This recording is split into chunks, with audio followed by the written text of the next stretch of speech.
It has been exactly 10 years since the horror of gun violence changed a small Connecticut town forever. The lives of 20 children and 6 adults all ended by a gunman who opened fire with an assault weapon at Sandy Hook Elementary School in Newtown. Tonight, the White House is lit green to remember those killed, along with their families and the survivors. The attack at the time seemed unthinkable, and many assumed the result would be much stronger gun safety laws. Yet over the past decade, mass shootings have become all too common.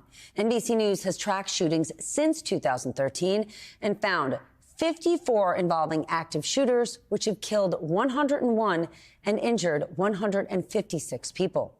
In a statement marking the decade since Sandy Hook, President Biden said this: "We should have societal guilt for taking too long to deal with this problem. We have a moral obligation to pass and enforce laws that can prevent these things from happening again." This year, Biden did sign a sweeping gun safety bill into law. It did not include a ban on assault weapons, something he has promised to do. One Sandy Hook survivor who managed to save 18 fourth-grade children by hiding them in a closet says it is time now to stop normalizing gun violence. We have to keep the focus on the fact that gun violence is on the rise, and we have to get to the root cause of it. And I don't think we are doing that as a country. Senator Chris Murphy was the congressman representing Newtown, Connecticut during Sandy Hook. Today, he called the threat of gun violence a reality for American children everywhere.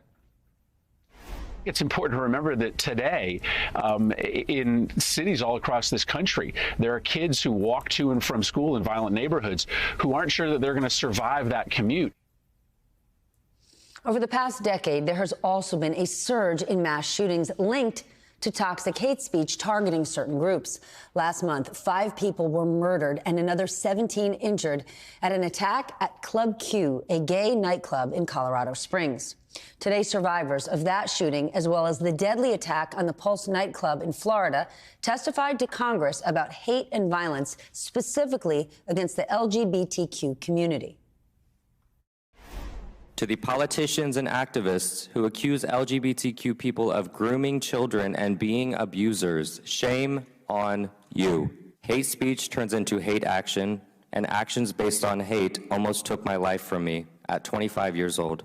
LGBTQ youth deserve a safe nation. Scared.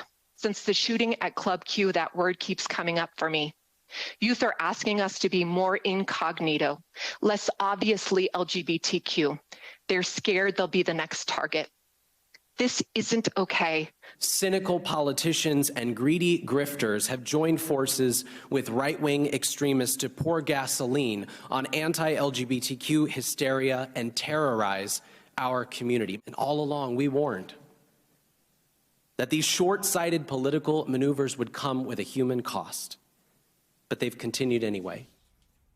It was only 2 weeks ago that a Homeland Security bulletin warned targets of potential violence include the LGBTQ community. And today on Capitol Hill, several hearing witnesses put the blame on what they say is the hateful rhetoric and disinformation now coming from elected leaders and anti-LGBTQ activists.